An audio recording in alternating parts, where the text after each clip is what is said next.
Thank you for joining me today, or joining us today, and being part of the WVC Speaks lecture series. I'm Professor Heather Ryan. I teach in the English department. I've had the pleasure of teaching with Derek Sheffield and knowing Dustin Clark.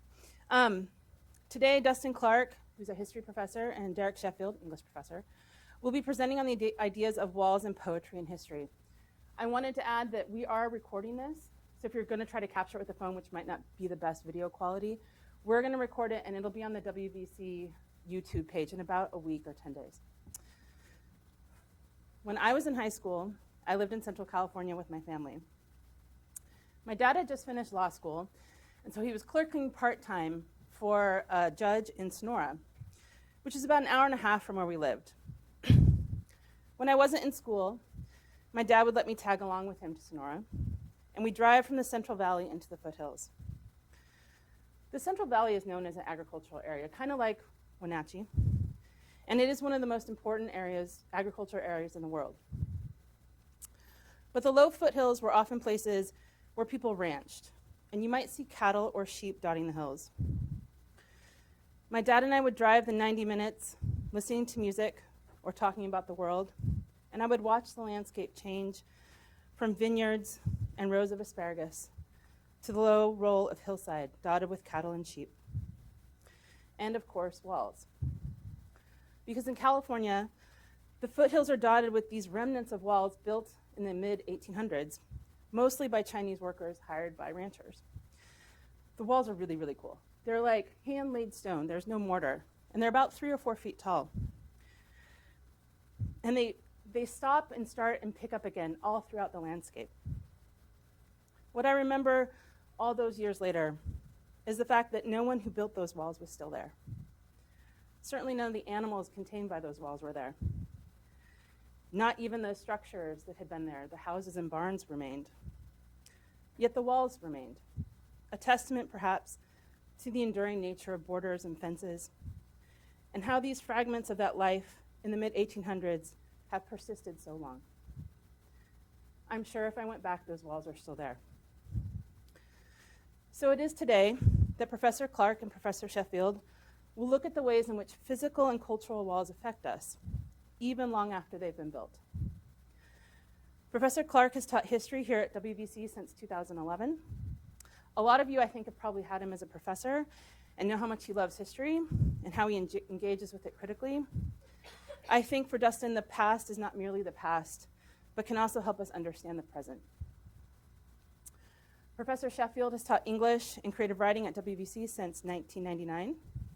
I know from talking to him that the discussion in our country's political discourse of physical walls moved him to think of the cultural walls that so many poets write about, and the boundaries and borders they are culturally, politically, and emotionally bound by, both in their writing and in their lives.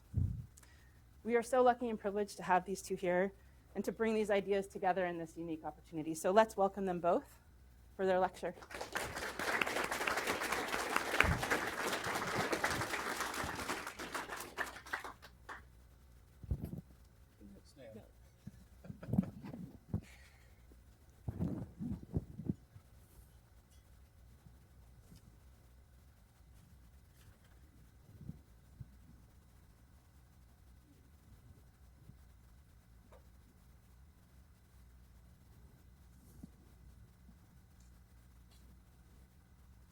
So I had a great plan here.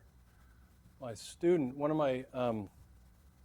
our great creative writing students and an editor of Mirror Northwest, our literary journal at the college, Graciela Luna, was going to help me read this first poem, but her car broke down, and so she and her husband are in Kashmir madly trying to get their car started, but she didn't make it. So a few minutes ago, I met Lorena and asked Lorena if she would help me in reading this poem. Thank you, Lorena. Give her a little round.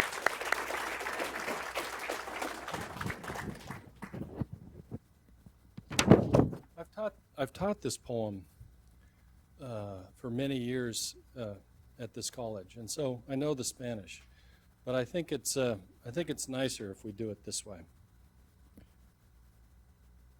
So what we're going to do is we're going to read a poem for you by Rina Espaillat.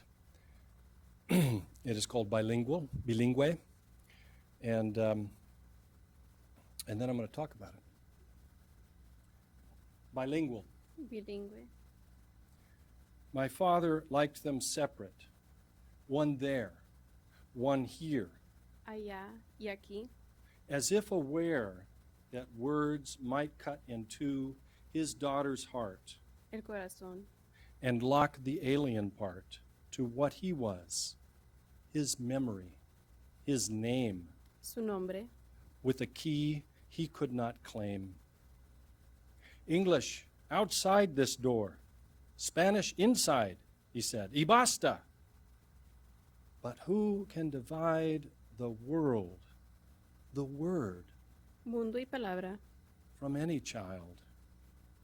I knew how to be dumb and stubborn. testaruda, Late in bed, I hoarded secret syllables I read until my tongue mi lengua, learned to run where his stumbled. And still the heart was one. I like to think he knew that, even when, proud orgulloso, of his daughter's pen, he stood outside mis Mis versos, versos. half in fear of words he loved but wanted not to hear.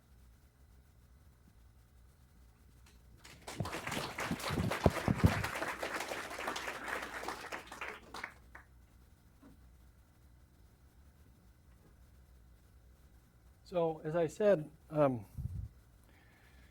I've been teaching this poem for many years here at the college. I find that many of my students live this poem, and those who don't live it need to read it to understand what their classmates are reading, are living. And but I had never thought about this poem in terms of walls until more recently, because as Heather mentioned of the talk in our nation of walls, and specifically, of course, the wall along the Mexican-United States border.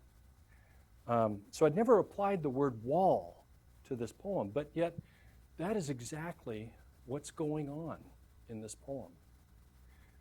What is the dramatic situation? Well,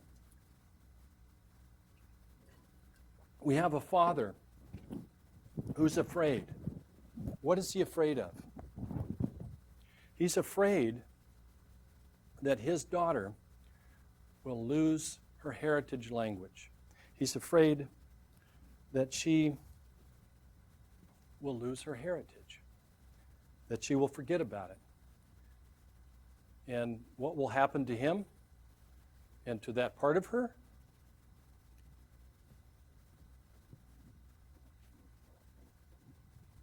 Alien. And this word, of course, in this context, this bit of diction has all kinds of resonance, has lots of connotations. We can think of it meaning just foreign, or perhaps we might think of illegal aliens, right? I think of it in terms of migration, immigration. So he's afraid, and so what does he do? He creates a wall of words. And he says, there's a wall here, English outside, Spanish inside, okay? Because he wants to preserve that culture. He wants his daughter to never lose that and to never feel divided from it. Does it work? Let's see. In poetry, we talk about sound and sense. The great Black Mountain poet Robert Creeley famously said, "Form is never more than an extension of content. And here we have a formal poem written by a formal poet, Rina Espaillat. And let's look at what the form is saying. So, if you take a look at this poem, you can see all kinds of divisive forces. There's all kinds of forces of division or separation in this poem. So, formally, one of them are these stanza breaks. Every break between a stanza is a kind of division. You might say this white space is a kind of wall or ditch, if you will.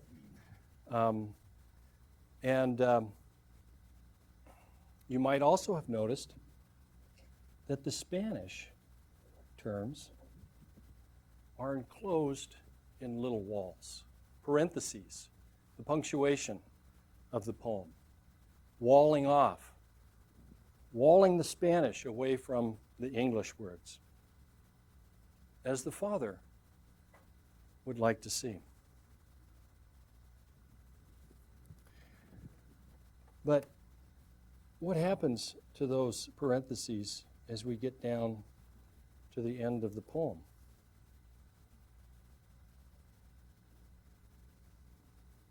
They're gone. The walls came down in this poem. They didn't work. She knew how to be dumb, quiet, play dumb, and stubborn. She loved language. She loved the English language. She fell in love with the English language too and wanted to learn that and smuggled it into the house. So the walls of the parentheses come down.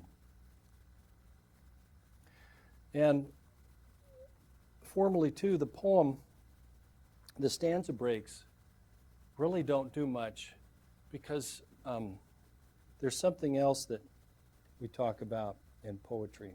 That happens at the end of a line.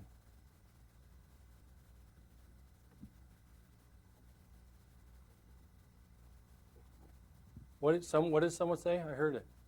Thank you. Yeah. Okay. So enjambment and jammed. Okay. Fingers are pointing. Let the record note that fingers pointed out Jack Johnson. Jerry was pointing at you. So you can think enjambments happen when there's no punctuation, there's no hard pause at the end of the line. There's no comma, no period, no colon, semicolon, or anything like that. And the language just runs right through, as if aware that words. So there's a lot of enjambment between these stanzas. Little bridges, you might think of them as little bridges getting across that space. Little ladders, you might say, that are defeating this wall that Father tries to erect. So the enjambment says the wall doesn't work. And there's another divisive force here at work.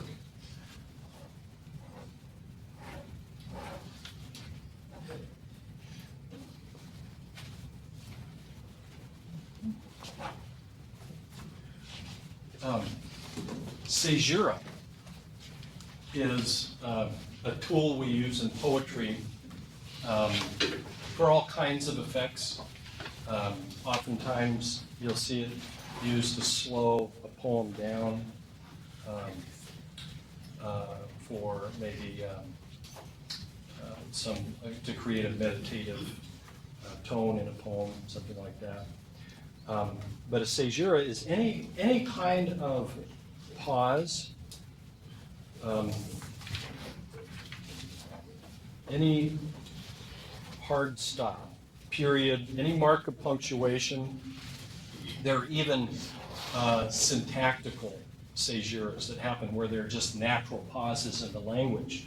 But especially and overtly, this poem is full of caesures, notably so. Caesura comes from a Latin word that means cut, to divide, to cut. So everywhere the poem is trying to cut in two, it's trying to cut or divide.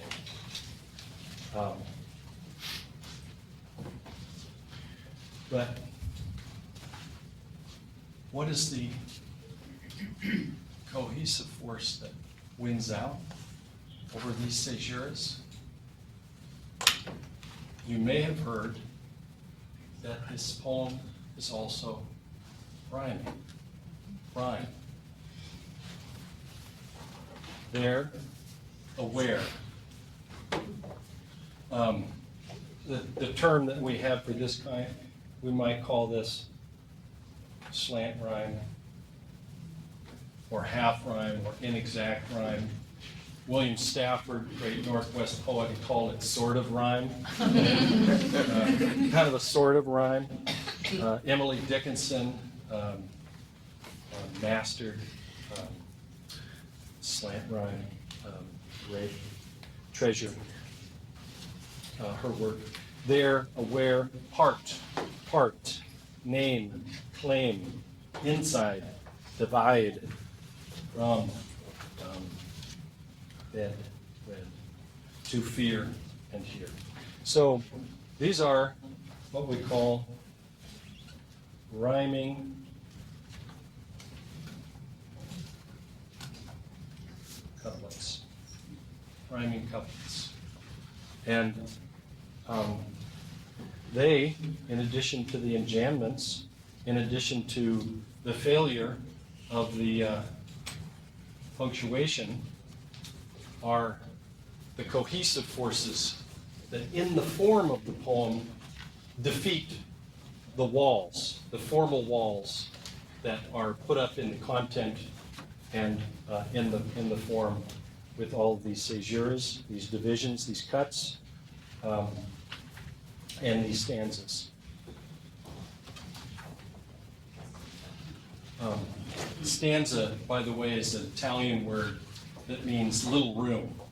So it's almost like stay in your room, but she doesn't. Well, doesn't stay in her room. She pulls English in there with her. And then you may have also noticed that whereas for much of this poem, oh, by the way, yeah, this is another little wall too, isn't it? Look at that. In the title, little forward slash, keeping the English apart from the Spanish. Walls come down. Earlier here, in the parts that Lorena was reading, these are repetitions of the English. Okay, his name, su nombre. Okay, and so you can really read the poem without the Spanish up to that point. It makes sense. These are repetitive, but again, in the formal, what the form of the poem is saying, by the time we get to the end, the poem is saying that the Spanish and the English need each other to make sense.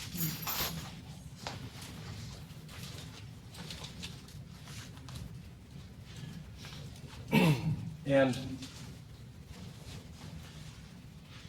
the daughter, I empathize with the daughter's pain here. I empathize with the father's pride. I empathize with the wall that the father erects. We understand why he wants to create this wall. And we understand why it comes down, and how it comes down. But imagine him there, proud of his daughter, Rina Espaillat, who's become this great poet, this great American, Dominican-American poet, Latina poet, and yet they're in a language that he doesn't want to hear. So the complexity of the relationship and the emotions, I think, is moving. And so in the end, it isn't, we can take the synecdoche, his daughter's heart, standing for her. He's afraid that she would be cut in two, and she says, no. Still, the heart was one. She was able to love her heritage and keep it, while also learning the new language and customs of a new culture in the United States. Okay. So, as it happens, one of Reina Espaillat's favorite poets was a guy named Robert Frost. And as she was, and these were some of the secret syllables when she was a schoolgirl that she was taking home and hoarding in her bedroom to read. Another formalist poet, Espaillat's poem, masterwork of form, as I hope you have seen. And not only given the couplets and the rhymes and the caesuras and the enjambments, but it is also in iambic pentameter. Wow. And for those of you who haven't taken English 113 Introduction to Poetry yet, iambic pentameter is the most popular meter in English poetry. And it sounds like this. Ta-dum, ta-dum, ta-dum, ta-dum, ta-dum, ta-dum. It's a heartbeat. I wake to sleep and take my waking slow. Cannot fear. Something like that. I learn to fear. How's it go? I wake to sleep and take my waking slow. I feel my fate and what I cannot fear. I learn by going where I have to go. That's Retke, Theodore Retke. But Frost's poem also is in iambic pentameter, formal poem.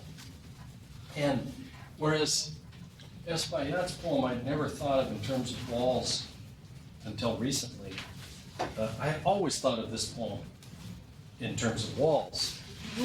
And yet, and I wonder why.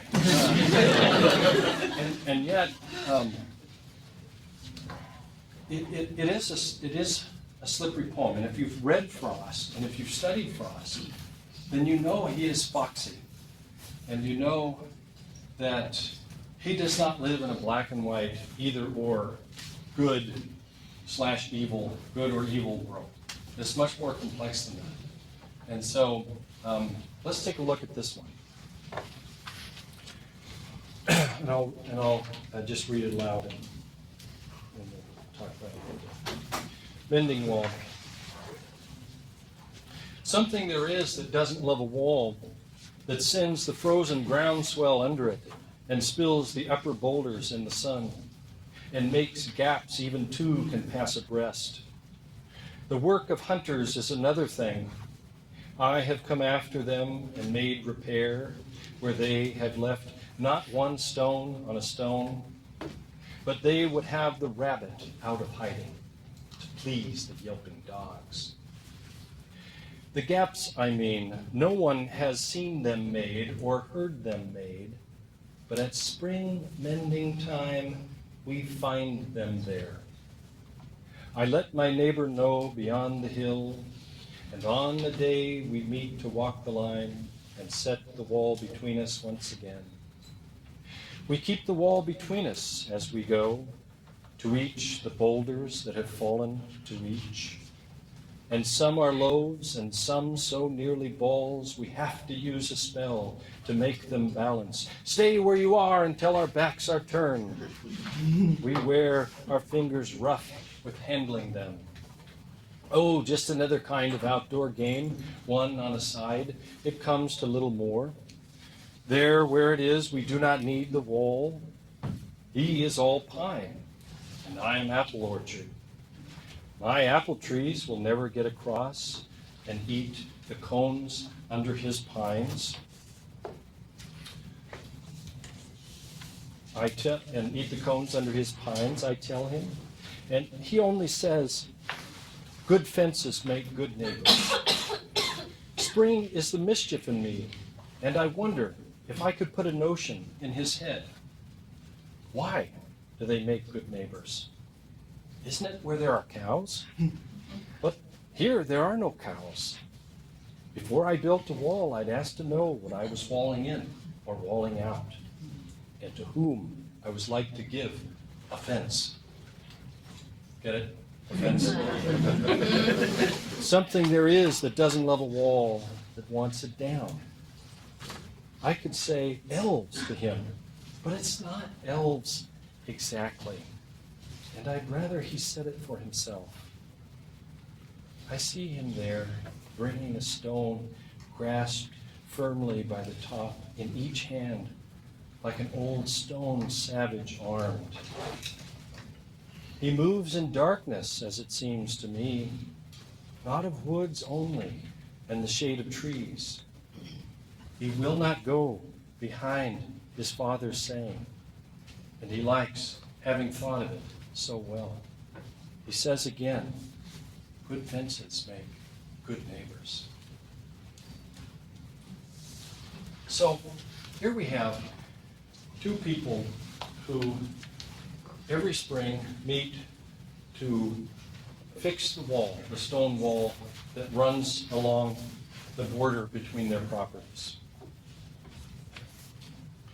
And I don't think I think the poem, like Espaillat's poem, is more complex, and it can't be, it's not a simple political allegory. We can't say that this is just about globalism versus nationalism or something like that. There's more going on here.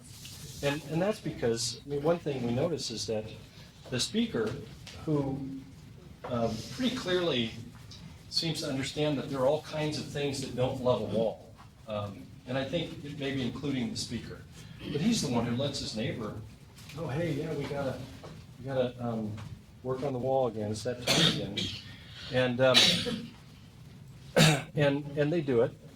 And of course, that's one of the many ironies in the poem, is that, interestingly for them, maybe their only interaction every year is putting that wall back together, you know, is making that wall, rebuilding it.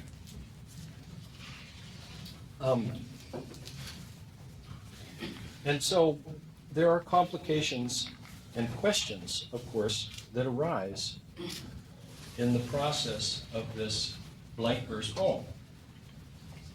We learn in the setting here that there is no need for a wall. There's some pine trees over here, and there's an apple orchard over here. And this speaker is kind of playful. He says, my apple trees will never get across and eat the cones under those pines. And so his personality, his playful, kind of whimsical personality comes out. The his neighbor, however, really just says these words: "Good fences make good neighbors." So he doesn't, I guess, want to go into it any more than that. That's good enough for him. But the speaker is not content with that, and he's mischievous. Spring is the mischief in me. And so he asks this question, well, why? Why do they make good neighbors? You know? Unfortunately, only gets, once again, this in response. Good fences make good neighbors. So the poem gives us two refrains throughout. It begins that are important. Something there is that doesn't love a wall, that appears at the beginning and about 2/3 of the way through. And then good fences make good neighbors. Now, interestingly, with this poem, a lot of people only remember this one. And I think, oh, there are probably all sorts of reasons for that. But certainly one of the reasons is the parallel structure of this sentence. Good fences make good neighbors. And so it's, and with the repetition of the word good, maybe easier to remember. Or perhaps it says something in us. That's the part that we remember. Good fences make good neighbors. And in fact, Sarah Palin in 2010 referred to this poem and said, well, you know what they say, good fences make good neighbors. Well, of course, the poem is ironic. The poem uses that sentence ironically because really everywhere there are forces that don't want the wall. What is it that doesn't want the wall? Why is the speaker so mysterious about it? He says, something there is that doesn't love a wall. Well, I think one of the reasons is because that something is really kind of everything. I mean, we understand here that it's the frost. Right? It's the frost heaves that brings down the walls. It's nature. It's nature. It's the prey running who don't think of landscape in terms of property lines, and apparently the hunters don't either, getting through there. And everything else, everything in nature. Physicists will tell you the same thing. Something there is that doesn't love a wall. So will historians. So will biologists and ecologists. Interrelatedness is the way it is. John Muir said, you try to pick out any one thing, well, it leads to everything else.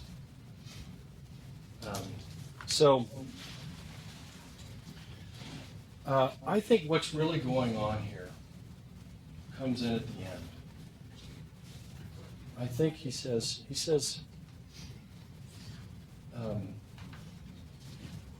the speaker's, I think, maybe a little judgmental of his neighbor here. I see him there bringing a stone, grasped firmly by the top in each hand, like an old stone savage, armed.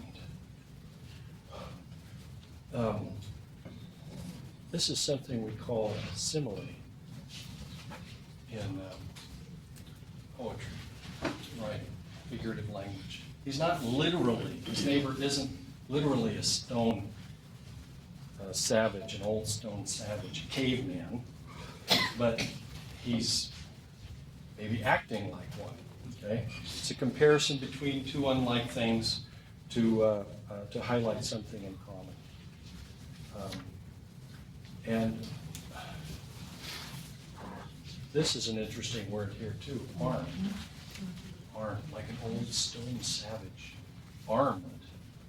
So what is it going on between these two, this kind of outdoor game with this wall here?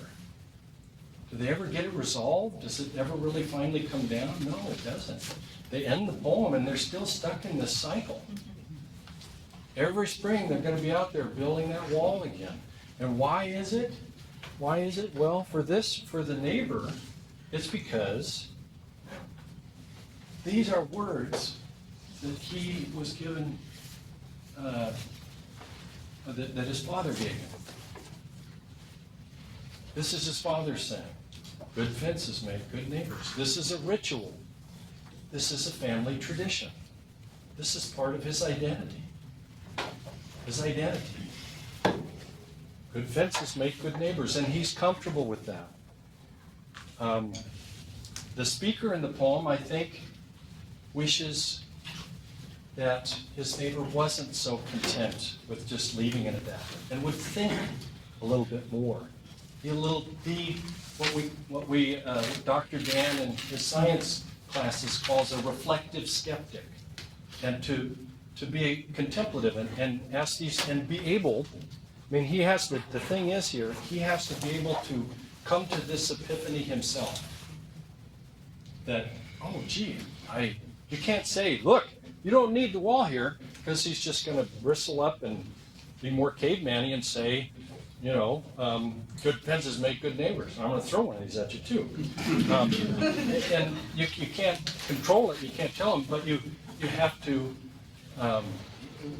he's trying to be foxy here, the speaker is, and trying to get his neighbor to come to the conclusion himself, like, oh gee, I guess maybe we can just let it keep falling down until it's all the way down, because we don't need it there. Oh yeah. So he's hoping that the neighbor will come to that epiphany himself, but we don't know whatever happens, because it ends with this cycle where there's something there is that doesn't love a wall, and there's good fences make good neighbors, going back and forth and back and forth. And identity and tradition. Why is it true? Because it's always been true. And this is what my father taught me. Good fences make good neighbors.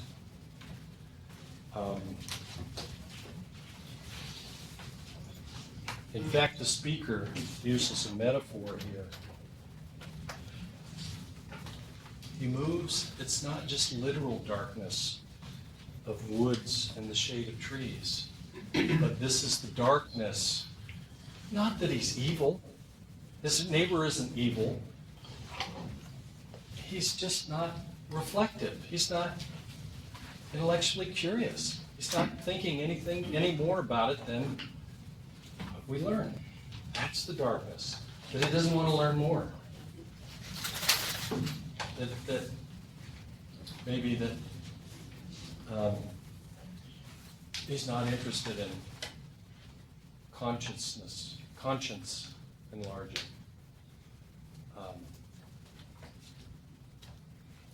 Opening things up in himself. And that's the darkness. I thought of this simile here because,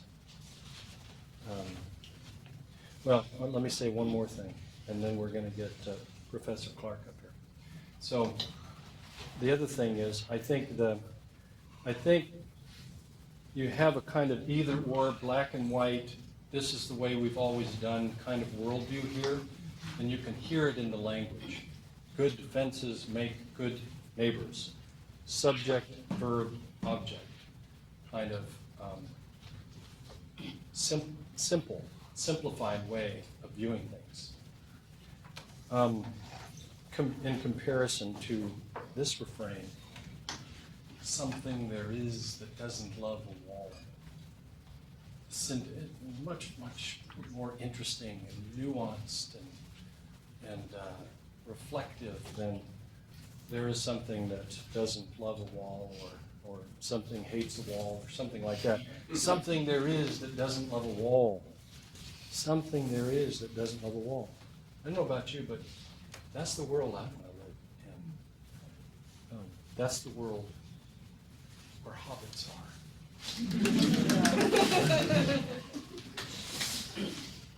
And I'm going to end on one more thing. I thought about this simile a few days ago, like an old stone savage armed as if for battle or war.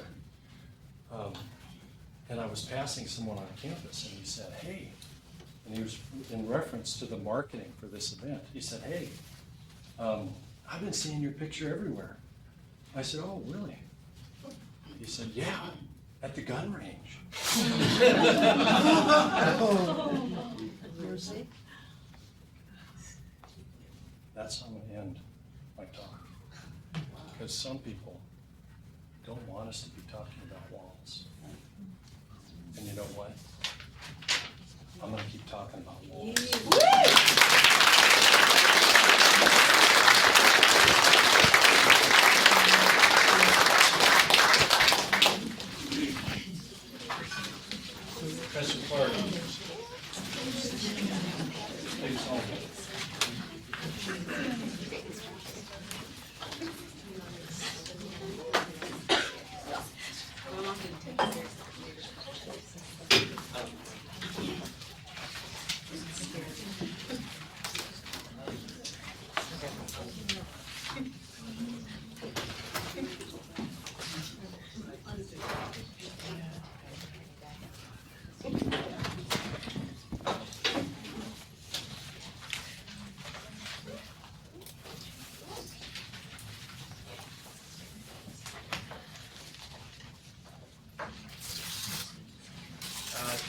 Colbeck, can you hear me okay?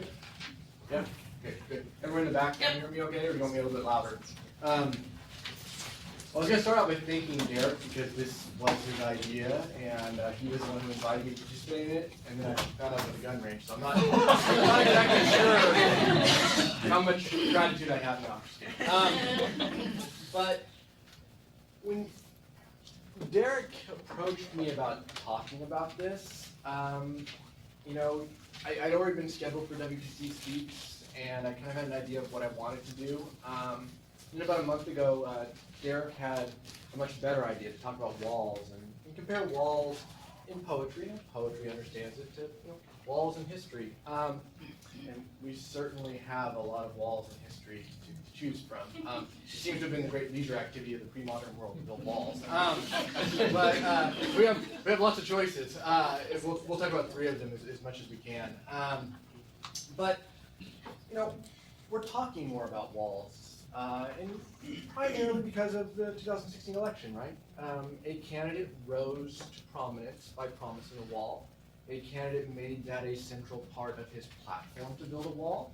He articulated that through the primaries and into the general election.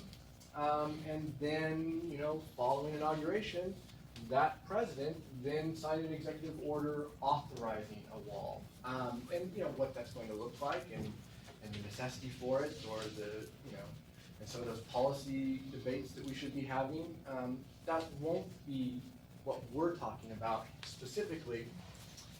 But since we are going to talk about walls, a wall that a country wants to build, our country on the southern border, it's probably useful to think about other large states, kingdoms, empires, nation states that also built walls. Well, on the surface, I think a wall is something that everyone thinks they intrinsically understand, that it's, you know, about protection, defense, so on and so forth. But when you're talking about the kinds of large-scale wall building projects that nations and empires typically sort of engage in, I think the motivations become complicated. The motivations become a little bit blurred, and there's always something more going on the surface. And the idea that it's about protection and defense, when you scratch below the surface, can sometimes be dubious at best. And I'm not saying it's not there in some of these walls we're going to talk about. But what I am saying is that we have to ask ourselves whether that was a primary motivation for building it, or whether it says something else, and whether it says something about the people who built those walls, right? At least in hindsight. So that's kind of what I propose to do today. We'll look at 3 very, very famous walls in history. Hadrian's Wall, which is probably the least familiar with the general public. The Great Wall of China, which even if you know nothing about it, you've probably heard of it. And then the Berlin Wall, which is the more recent example. And we'll go through each of those. Before we do so, and we start drawing some conclusions, I don't plan on entertaining or boring you, depending on your perspective, with the actual, you know, mechanics of building those walls. Suffice to say, it was hard and usually involved a lot of compulsion and not necessarily a lot of voluntary. Nobody was like, sign me up for wall building. It wasn't something that they really wanted to do. So suffice to say, it usually involves a lot of compulsion and a lot of convincing, and a lot of hard work and a lot of, you know, blood, sweat, and tears. We're not going to address that. What we mostly want to talk about is the context of the wall, what the wall was, at least the articulated reason for building the wall, and as we look back on it, maybe what the wall was doing with a little bit of historical hindsight. And in doing so, we might want to be thinking critically about what walls say. Now, the caveat here is that historians are always a little bit dubious about comparing eras, right? The conditions of a particular period are always unique, right? Hadrian's Rome is a unique place unto itself. So comparing Hadrian's Rome to 21st century America, there's a fallacy involved in that. But the fact that both of them engaged in wall building for a particular group of reasons is instructive at best. And so what I want you to think about, if there is a central thesis that sort of like drives this presentation, it's this. When people talk about the necessity to build walls, the labor and the expense involved, they're almost always touting it in terms of defense and protection. but almost always, and certainly in the case of the three walls we're going to explore today, and certainly in the case of the wall discussions we're having right now, right? It is less about protection and defense, and more about discussions of identity and internal politics and internal issues. And more often than not, what it is a group of people trying to impose a very specific identity on a particular region or nation state or empire. That's what it's about. It's about saying this is who we are, when maybe the identity is ever evolving, and maybe the identity is up for grabs, and maybe the identity has never been static, but we're trying to impose a static view of that identity upon something. It's always a construct. And that's what I want you to think about as we're going through these. So, let's start with Hadrian's Wall. I'll show you where Hadrian's Wall is, for those of you who don't know, before we get to the actual, before I go back to this map of Rome.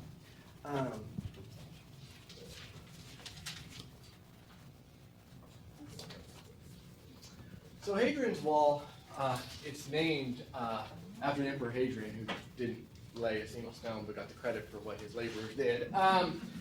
But you can see there, it's in the far, which is basically the story of, the pre-modern world. But you can see the wall there. It's in the far north of England. It's pretty close to the modern border between Scotland and England today, although it's not exact. There are places where the wall does equal the modern border between Scotland and England today. But it's in the far north of England there. So that's where it is. But before we talk about that wall, and I show you a few images of that wall, I want to go back to this map right here. This is the Roman Empire around 117 AD, which is when the Emperor Hadrian comes to power. And if you're going to understand the wall, you need to understand two things about Rome. Thing number one you need to understand, roughly from 509 BC, when the Roman Republic is founded, to 117 AD, so what, 600 plus years. I wasn't a math major, so we'll just use round figures. For roughly 600 years, Rome is expanding constantly and consistently.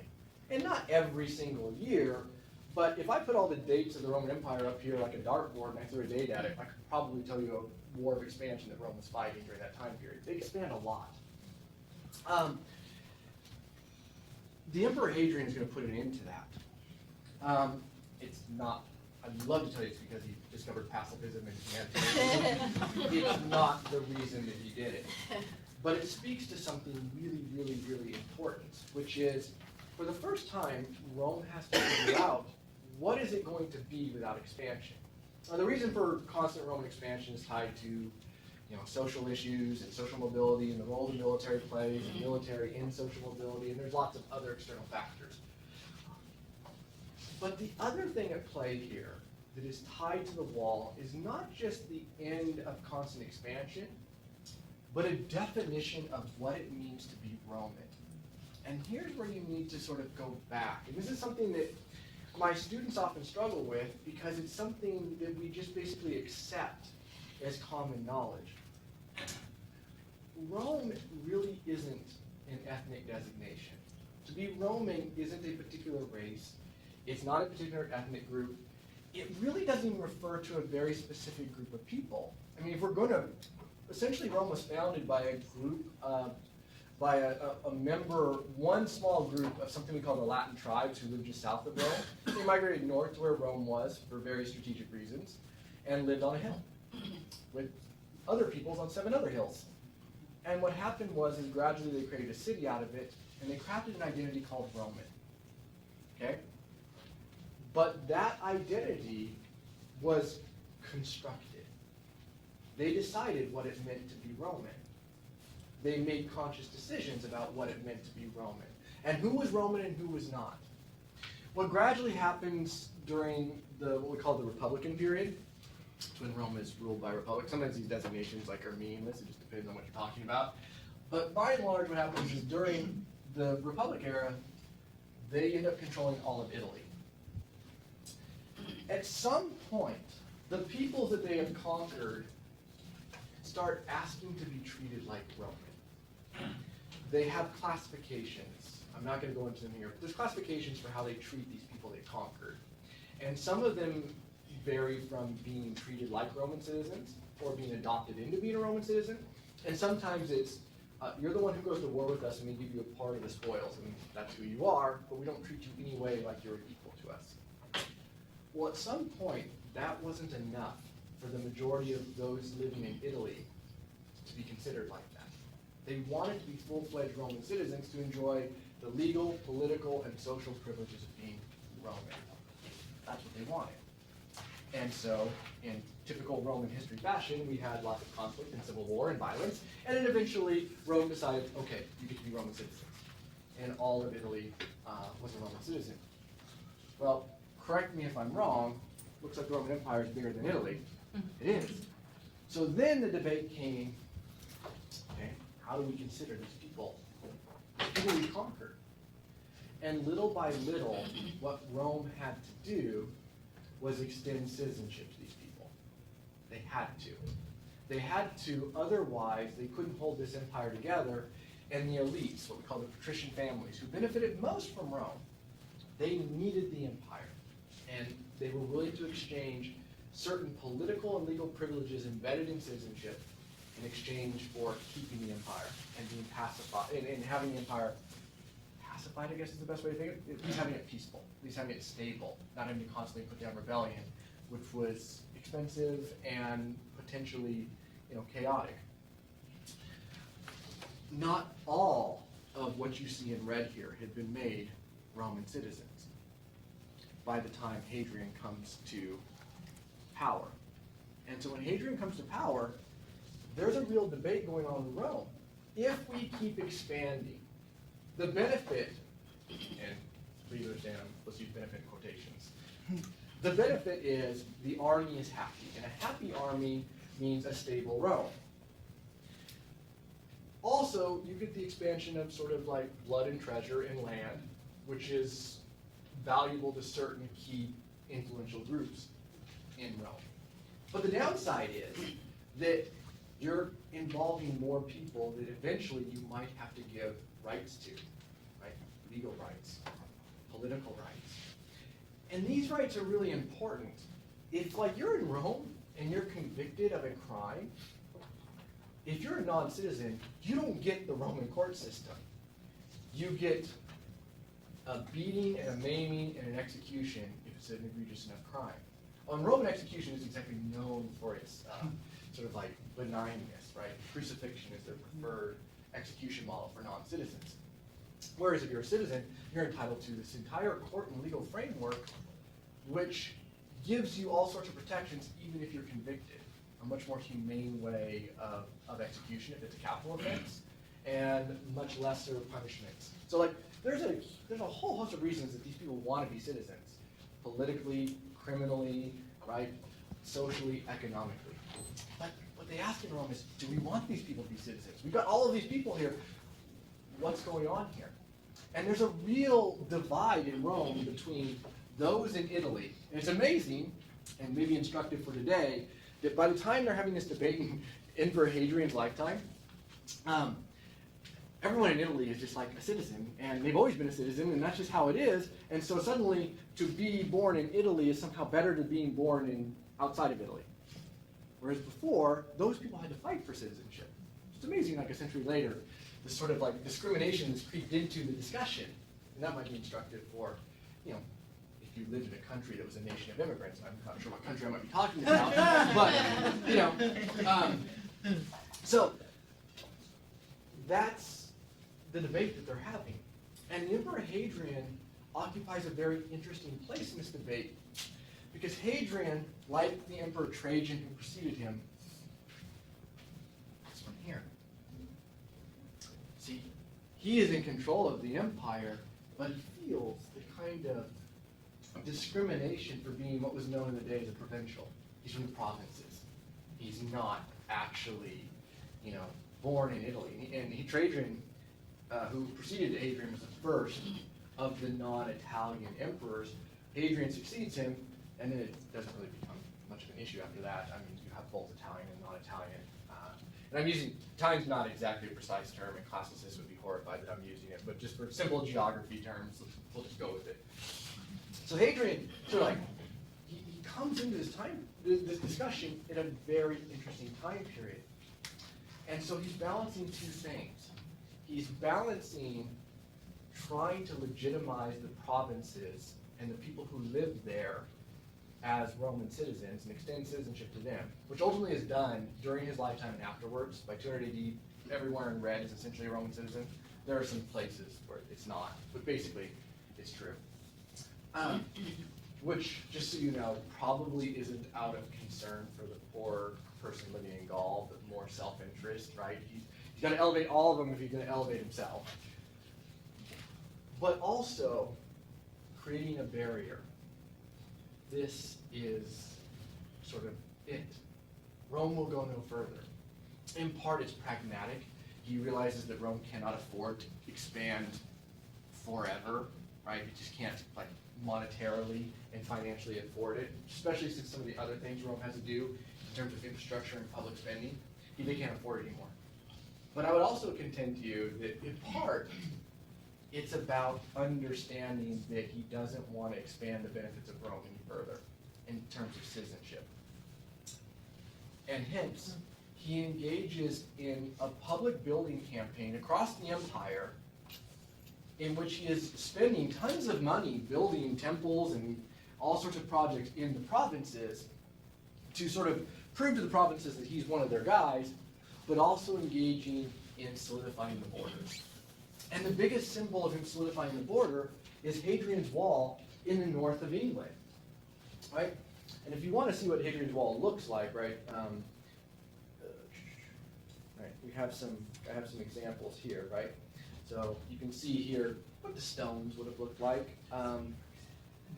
This photo right here gives you a better sense of the contours of the land. They picked the region of England that they did because it's hilly with lots of river valleys, so they could take advantage of the topography. Also, Hadrian's Wall as a whole is 73 miles long, which is large and expansive, but it's fairly narrow right there. If they tried to build it a little further south, it'd be a much wider sort of land they'd have to cover. So geographically, in numerous ways, this made sense for them. But what's interesting about this is it's very, very famous.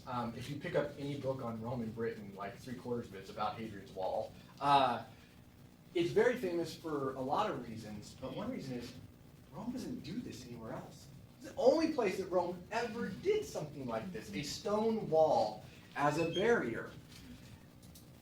Ostensibly, it's about defending Roman Britain, right? Britannia, as it was known in Latin. Roman Britain. But defend from whom?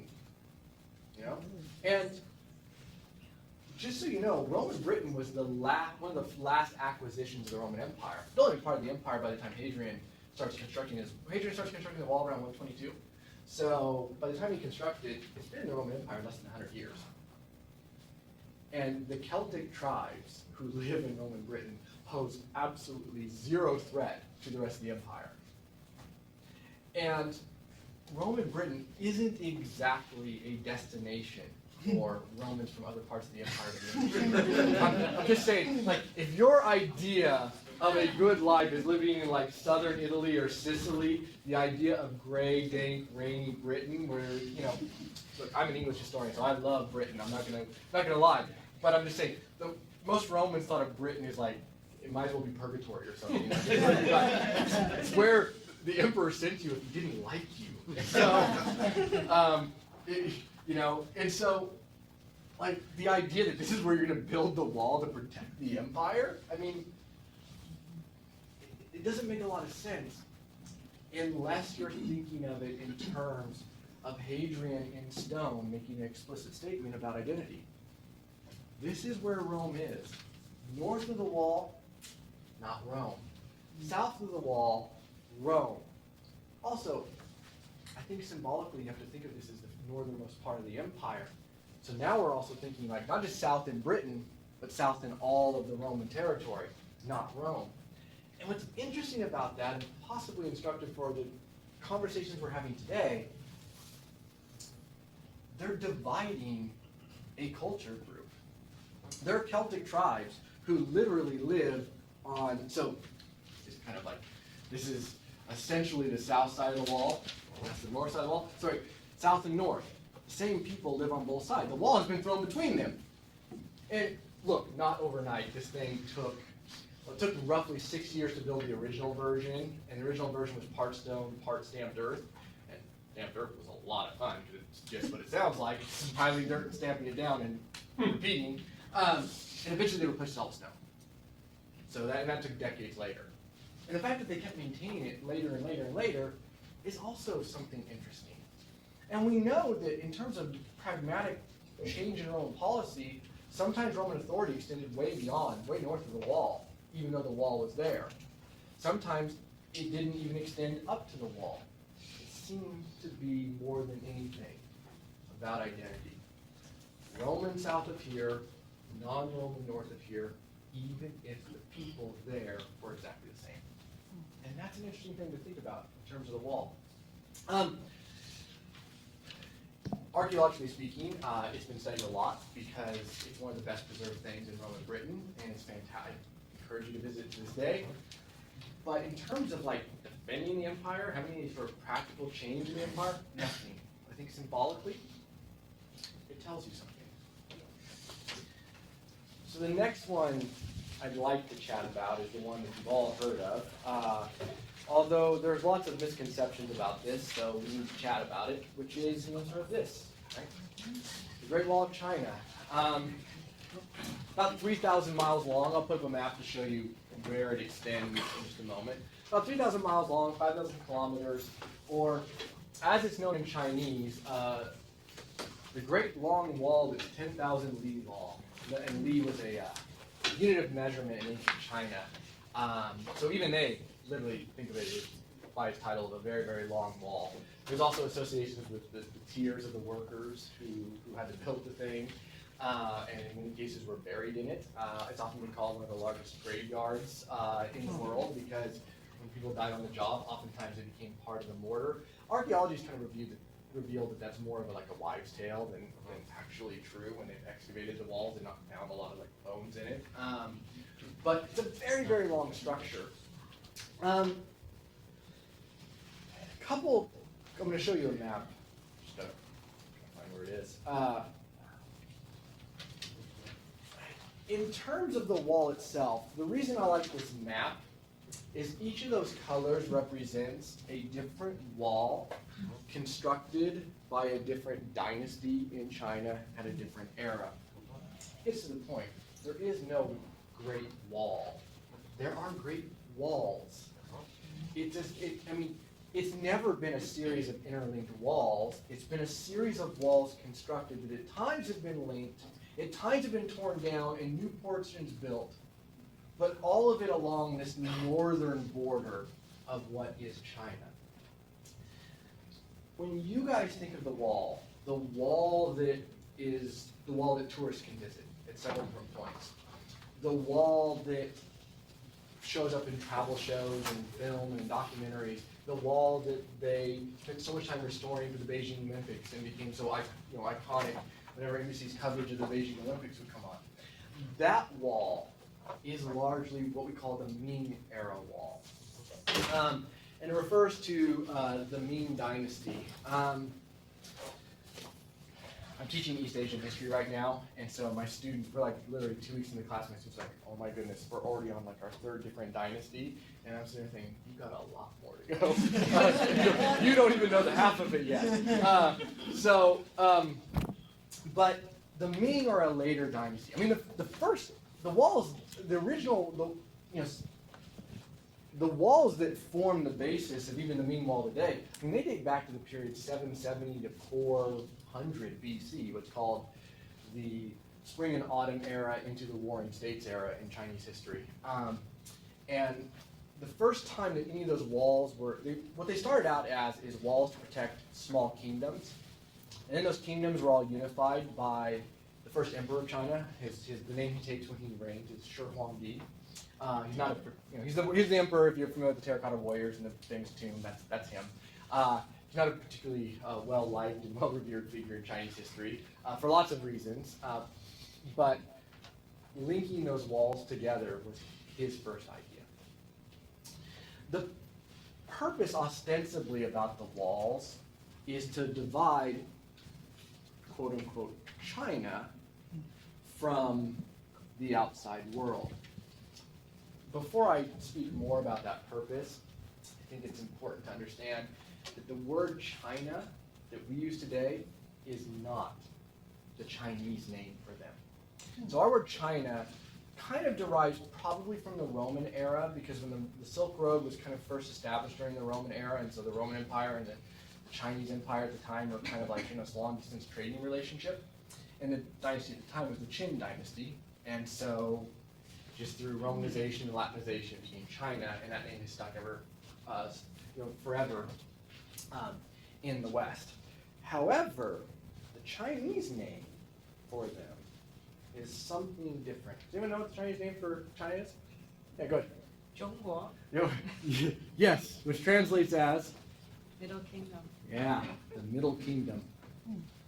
I'll let you ponder like the irony of a communist state still using medieval terminology to refer to a modern state, especially referring to an era that they supposedly dislike so much.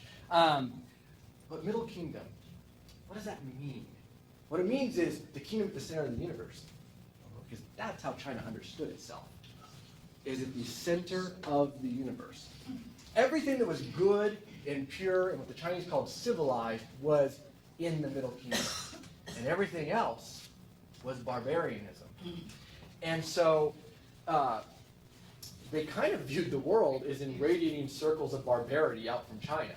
Like the further away you got from China, the more barbaric you were. I always joke with my students when we get to the period where European explorers are arriving in China and they figure out where they're from, like you can imagine what they think of them, because they're about as far from China as you can get. So they're like, oh my God, we're surprised they're walking on 2 legs. They're that far away. That's literally what some of them believe.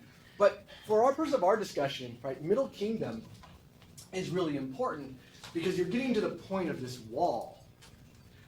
This right here, this is the Yellow River. A little further south, you have the Yangtze River. This represents the core of where Chinese civilization developed and what they defined as the Central States or the Middle Kingdom. By extension, everything outside of it was not.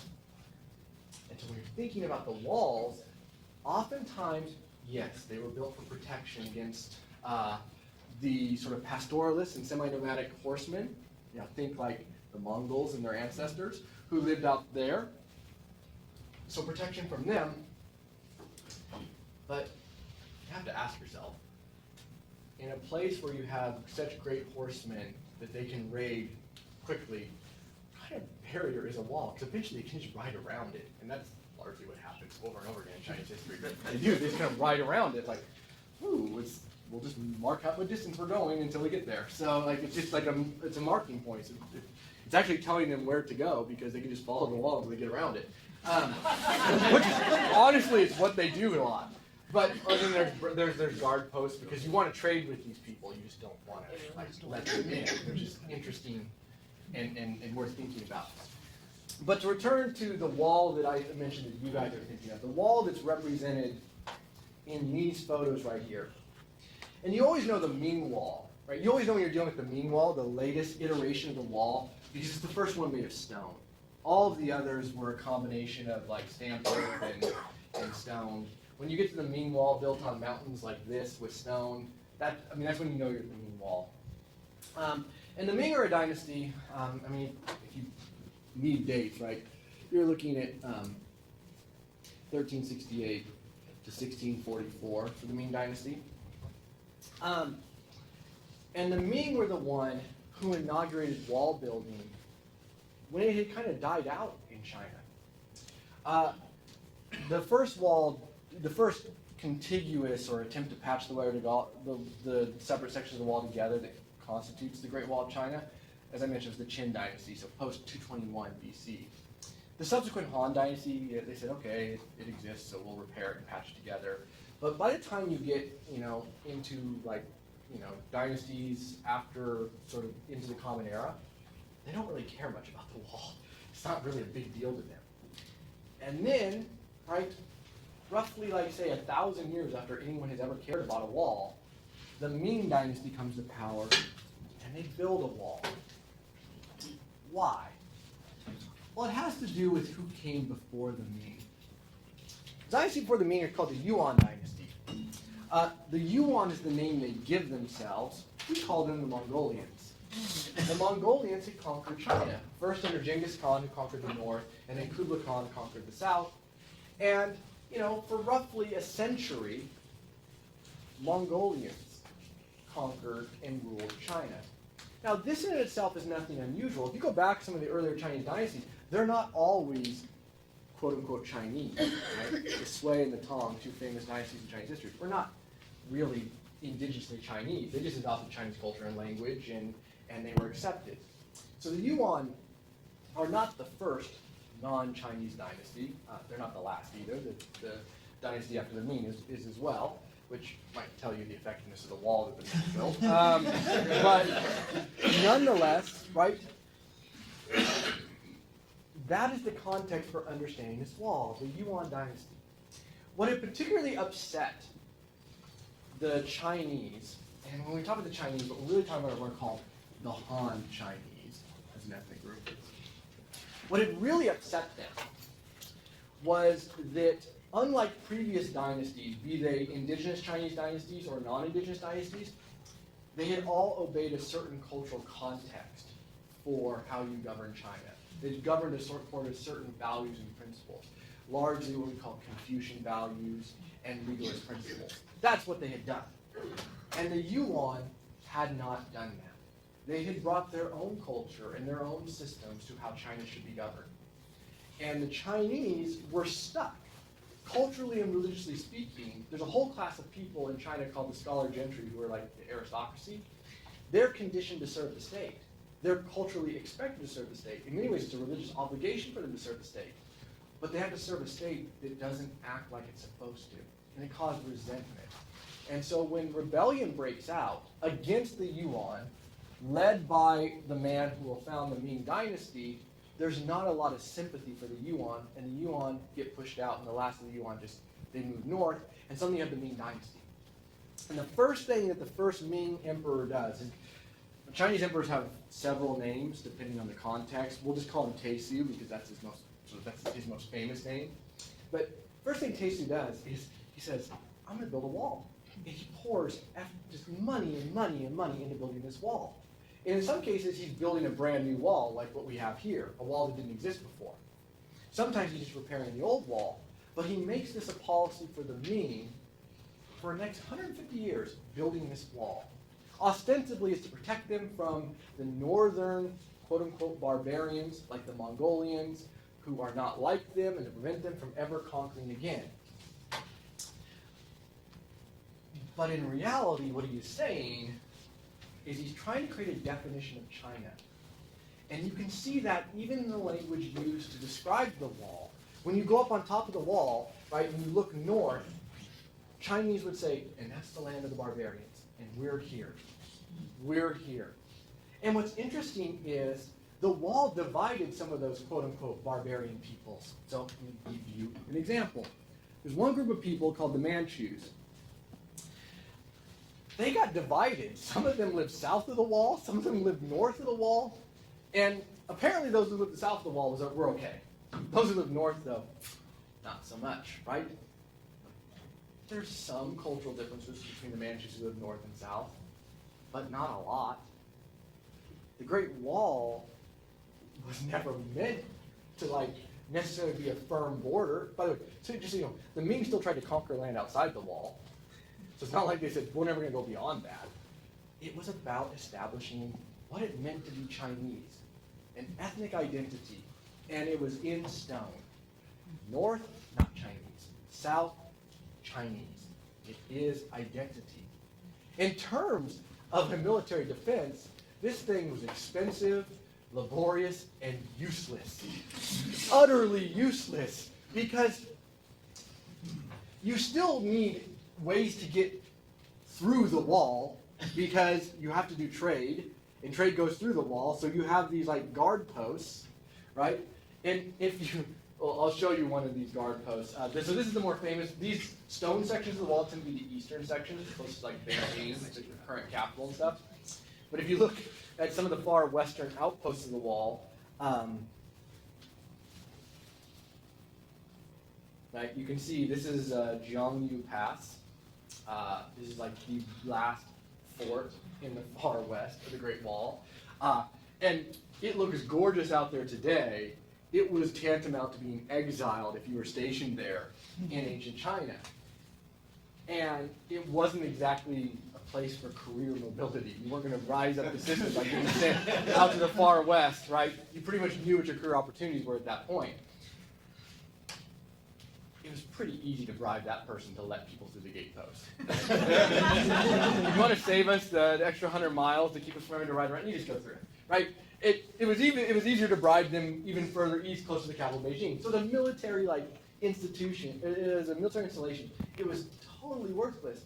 Case in point, in 1644, there's lots of internal problems going on in Ming China, but contributing to that is the fact that the Manchus have basically made alliance with those who guard the wall, and those who guard the wall have said, come on down. And that's what they did. And they conquered Beijing, the Ming were replaced, and we have suddenly a new dynasty, which kept the wall.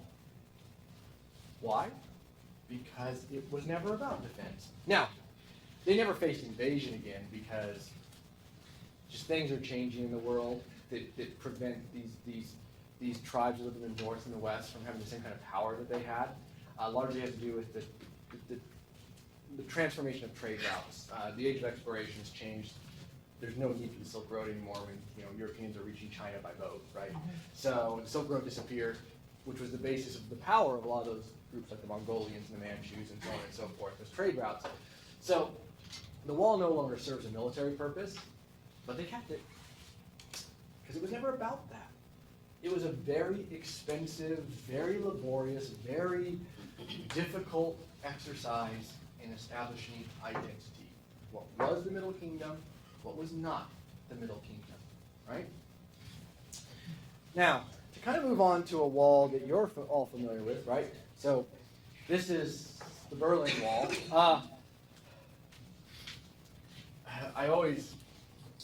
So every spring I teach Western Civ 3, which we talk about the Cold War, we do the collapse of the Berlin Wall. And every, say, June, which is about the time I get to the Berlin Wall and its creation and collapse, I have an exercise in disillusionment, because this, the wall coming down is one of the formative, images in my mind of my childhood. I was 9 years old when that came down, and I can remember the images. I can remember Tom Brokaw, reporting from the wall and stuff. And I look at my students, and none of them were born even before the wall. Heck, half of them, a good chunk of them now, are even born before 9/11. I'm like, oh my God, there's so much that you just take for granted. You think that they understand, but it's just foreign to them because it's not what they lived through. But what you're looking at here is the Berlin Wall from West Berlin. So this is the wall that people in West Berlin saw.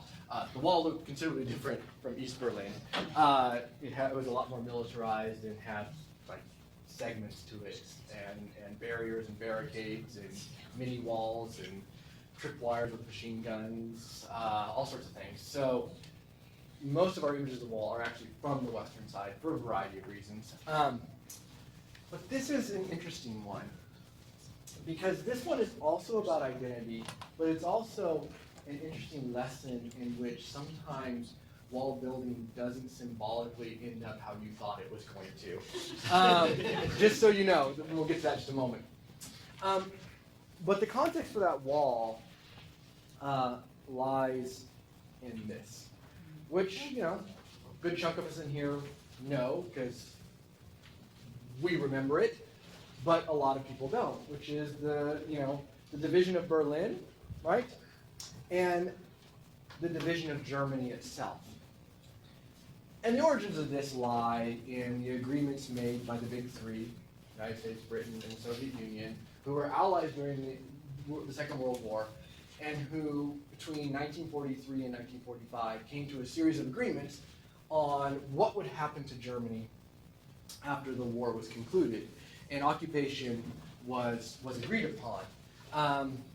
But, you know, neither of these groups were really good at sharing, so they decided that they all must have their own area to occupy.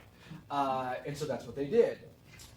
When they're making these agreements, though, they're failing to realize the growing rivalry that's emerging between them, how they're all jockeying for position for what the post-World War II world is going to look like. And I say they're failing to recognize because they know that they're happening, they're just failing to address them. You know, they're failing to recognize what's in front of them. So as they're making these agreements for partition and occupation, and they're also making agreements about Eastern Europe, just so you know, but they're doing it specifically for Germany in this context. They're not realizing that occupation and divided occupation could very quickly become a more permanent kind of division. And ultimately by 1949, that's what emerges. You know, they occupy it, and then by 49, they can't come to an agreement about what a unified Germany should look like. And it's complicated, and the reasons for it date all the way back to things from the World War I experience. But they can't agree on it. And so what the United States and Britain, and the United States have given France, by this point, a part of the Western territory to occupy as their own, even though they didn't originally have a spot. They just kind of decide, we are never going to come to an agreement, so we're going to create a country out of our occupation zone. And then the Soviet Union basically responded by saying, okay, we'll do the same thing. Although none of this is ever made official, and there's not really peace treaties, you know, acknowledging this. And one of the ironies is the Soviet Union's at war with Germany, and the war's been over for like 4 years, and they still have no peace treaty with Germany saying, we're not at war with you anymore. You know, and that's all caught up in this. But symbolically, as you can see on this map, right up here, West and East Berlin, right? Berlin is deep into in what became the Russian occupation zone, which eventually became East Germany. But symbolically, since Berlin was the capital, you're just symbolically going to divide Berlin like you're dividing, you know, the rest of Germany. And by 1948 and 49, that creates such a complication. Because, of course, the Soviet Union has very firm ideas about what should happen in Eastern Europe, what kind of politics, what kind of economic systems, what kind of relationship to the Soviet Union that those countries should have. And they also have firm ideas about what their occupation zone in Germany should occur. And the problem is that Berlin gets in their way. Because Berlin is a little area where Britain, France, and the United States refuse to leave because it's inconvenient to the Soviet Union. And, you know, this is the Cold War, and like, if you can thumb your nose in the eye of the other one, you're going to do that. And there are strategic reasons for it as well, but strategically speaking, it was as much a hassle to have West Berlin as it was a benefit to those nations in Western Europe and the United States. But they weren't going to give it up because it annoyed the Soviets, and it was useful for espionage, and useful for propaganda, and useful for image. And so this city became divided. And so this occurs under Joseph Stalin, probably the most notorious of the Soviet leaders. And so Stalin tried to use military force to end this thing, you know, this condition. But ultimately, he didn't want a military confrontation with the United States. This is the famous Berlin airlift of 48-49. And so he backed off, and then nothing was done. Stalin dies in 1953, and there's a little bit of a power struggle that the West is unaware of, that occurs among the upper echelons of the Communist Party and the Politburo, which is the ruling group of the Communist Party in the Soviet Union. And what happens is eventually a man named Nikita Khrushchev emerges. And I do apologize. I forgot to include an image of Khrushchev or else I'd show you to him. I really wanted the shoe image, but like, for those of you who know what I'm talking about, counting the shoe, right? That's my favorite image of Khrushchev. But that image also tends to characterize him. And Khrushchev was actually a pretty intelligent and he was an intellectual, and he was a believer in the ideas of communism and socialism, and really despised what he considered to be Stalinism, which was counter to what he thought was the point of the revolution and the point of creating a system. And so what Khrushchev wants to do is he wants to reform. He realizes the biggest barrier to reform is the complicated relationship with the West and the power that gives the Soviet military. Because if you're always if you're always ready for war, then the military has outsized control. And so Khrushchev's major sort of like barriers to getting the kinds of reforms he wants are the military, who realize if there is detente, right, there is a problem for them, their power to be gone. So Khrushchev spends a lot of time moving behind the scenes to try and consolidate power, get his enemies out, and create a more peaceful relationship with the West. The West's first indication that this is what he wants is a famous speech he gives in 1956 called The Crimes of Stalin, in which he basically lays out everything that Stalin does that he was considered criminal and against what the Soviet Union stood for.